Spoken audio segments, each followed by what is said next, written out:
ہمارے اپنے حالات ایسے ہیں جو لوگوں کو شے دے رہے ہیں. تو بلوچستان میں دہشت گردی کا سپانسر بھارت ہے. یہ میں اپنے ISPR سے پوچھا.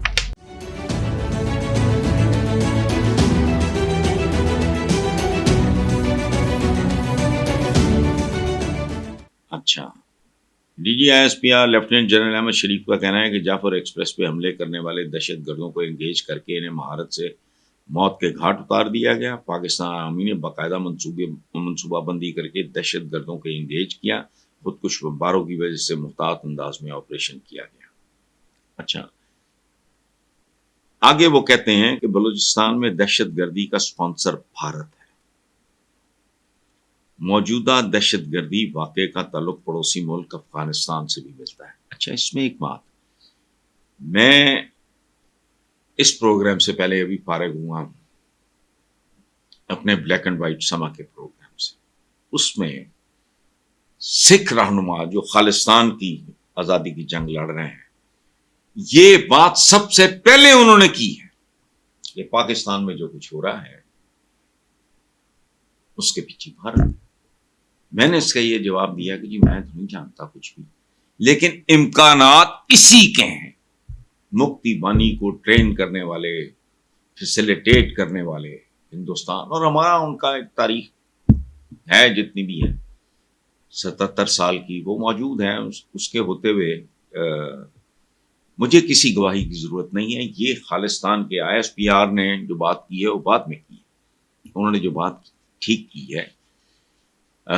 لیکن اس سے پہلے وہ خالصتان کی موومنٹ کے، میں ان کا نام بھول رہا ہوں، بہت بڑے رہنما ہیں، انہوں نے امریکہ میں ہی بات کی ہے کہ ہندوستان اس کے پیچھے. Understandable, I understand it. اچھا، لیکن ایک بہت بڑا پرابلم ہے. اگر میری اور آپ کی دشمنی ہے اور آپ مجھے ولنریبل پاتے ہیں، میں مختلف اپنے اندرونی مسائل اور مصائب میں گھرا ہوا ہوں، تو میرے دشمن کو حق پہنچتا ہے وہ اس کا فائدہ اٹھائے، چونکہ وہ تو دشمن ہے اور ازلی دشمن ہے. ہمارے اپنے حالات ایسے ہیں جو لوگوں کو شے دے رہے ہیں. 100% فیکٹر یہ نہ بھی ہو تو ایک بڑا میجر فیکٹر ہے کہ پاکستان کے اندر جو عدم استحکام کی پوزیشن ہے، جتنی تقسیم موجود ہے، اتحاد نام کی کوئی چیز نہیں ہے، وہ سر پیر نہیں چیزوں کا دکھائی دے رہا. کون لوگوں کو کچھ سجھائی نہیں دے رہا، لوگ پرفارم نہیں کر پا رہے جو بھی ہیں گورنمنٹ. میری کسی سے نہ دوستی ہے نہ دشمنی ہے. یہ پھر صورتحال کو بد سے بدتر کرتا ہے.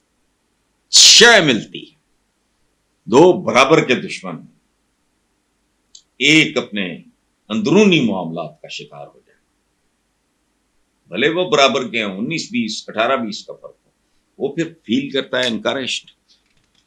کہیں ایسا تو نہیں ہے. یہ میں اپنے ISPR سے پوچھ رہا ہوں. اور اس ملک کی آبادی کی بھاری اکثریت کے بچے جو گند، جو زہر کھا کے پروان چڑھ رہے ہیں، کل جب یہ بڑے ہوں گے تو طبقوں میں اپنے اپنے کلاسز میں شادیاں ہوتی ہیں، ان کی اولادیں کیا ہوں گی. اور ذہن میں رکھو، یہ کہہ تو دیا ہے. اچھا، ملاوٹ یہ دہشت گردی کی آخری قسم ہے. Law and order. اب آپ سنو، بوڑھی عورت پولیس کا ملازم، اس کی بے حرمتی، کسی نے فائر کیا، پتلون چھوڑ کے بھگا. یہ خبر میں نے بنائی ہے. یہ ہے دہشت گردی. چائلڈ لیبر، معصوم بچے، بدترین مہنگائی، کمش. اور کہاں؟ رمضان المبارک میں کون چور ڈکیت پیچھے؟ ایک تو ہوتی ہے نیچرل مہنگائی جو ہوتی ہے، یہ ہم وہ لوگ ہیں، یہ ہمارے بند بھائی ہیں جو رمضان المبارک سے پہلے ہوڈنگ کرتے ہیں، ذخیرہ اندوزی کرتے ہیں، قیمتیں بڑھاتے ہیں، اور پھر یہ کون ہے؟ یہ دہشت گرد ہے. لیکن یہ آپ لوگوں کی کھوپڑی میں بات گھسے گی نہیں، چونکہ کھوپڑی کے اندر ہے کچھ نہیں. اچھا، یہ جو اربوں خربوں کے کمیشنز اور کک بیکس لیے جاتے ہیں، جن سے بار جائیدادیں بنتی ہیں. یہ دہشت گردی نہیں ہے،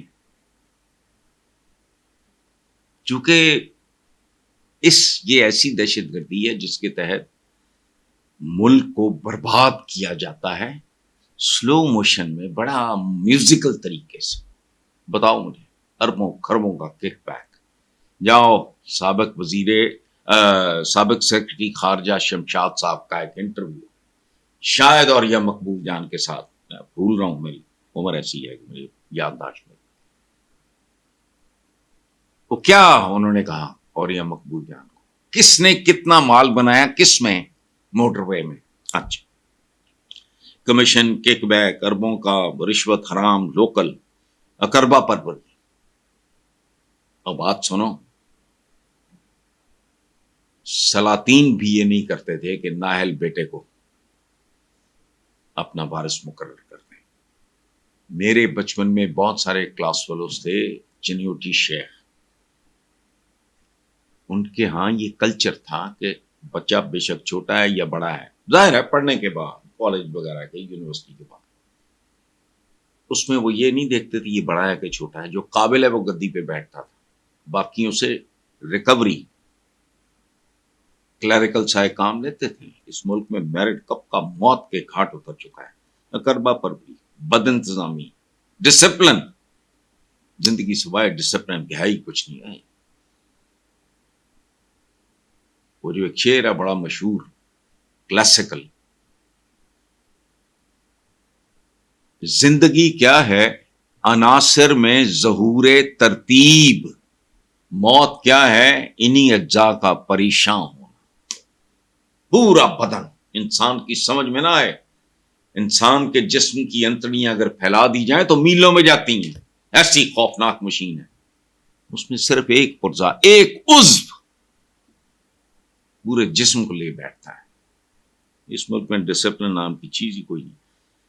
اچھا، اور کمال کی بات ہے خواجہ آصف صاحب، واہ، ہمیں ان لوگوں نے فارم 47 کا تانا دیا جو خود مارشل لا کی پیداوار تو خیر وہ نہیں ہے. باجوہ صاحب نے تو کوئی مارشل لا نہیں لگایا. پاکستان کے 25 کروڑ عوام کے لیے لمحہ فکریہ ہے. پہلی بار تو پاکستان کے عوام سوچتے نظر آ رہے ہیں جنہوں نے دھتکار دیا آپ لوگوں کو. آپ جو 47 وغیرہ کے تانے دیتے ہیں، خود مارشل لا کے پیداوار ہونے کے تانے دیتے ہیں، آپ تو پیداوار ہی ان کی ہو، آپ کے تو بزرگ بھی ان کی پیداوار ہے. اس لیے کوئی رحم کرو، جھوٹ ضرور بولو لیکن ذرا تھوڑے کرینے اور سلیقے سے. اکربا پروری، بد انتظامی، ڈسپلن، زندگی سوائے ڈسپلن گہائی کچھ نہیں ہے. وہ جو ایک شعر ہے بڑا مشہور، کلاسیکل، زندگی کیا ہے عناصر میں ظہور ترتیب، موت کیا ہے انہی اجزاء کا پریشان ہونا. پورا بدن انسان کی سمجھ میں نہ آئے، انسان کے جسم کی انتڑیاں اگر پھیلا دی جائیں تو میلوں میں جاتی ہیں، ایسی خوفناک مشین ہے. اس میں صرف ایک پرزا، ایک عضو پورے جسم کو لے بیٹھتا ہے. اس ملک میں ڈسپلن نام کی چیز ہی کوئی نہیں. اچھا، اور کمال کی بات ہے خواجہ آصف صاحب، واہ، ہمیں ان لوگوں نے فارم 47 کا تانا دیا جو خود مارشل لا کی پیداوار تو خیر وہ نہیں ہے. باجوہ صاحب نے تو کوئی مارشل لا نہیں لگایا. پاکستان کے 25 کروڑ عوام کے لیے لمحہ فکریہ ہے. پہلی بار تو پاکستان کے عوام سوچتے نظر آ رہے ہیں جنہوں نے دھتکار دیا آپ لوگوں کو. آپ جو 47 وغیرہ کے تانے دیتے ہیں، خود مارشل لا کے پیداوار ہونے کے تانے دیتے ہیں، آپ تو پیداوار ہی ان کی ہو، آپ کے تو بزرگ بھی ان کی پیداوار ہے. اس لیے کوئی رحم کرو، جھوٹ ضرور بولو لیکن ذرا تھوڑے کرینے اور سلیقے سے.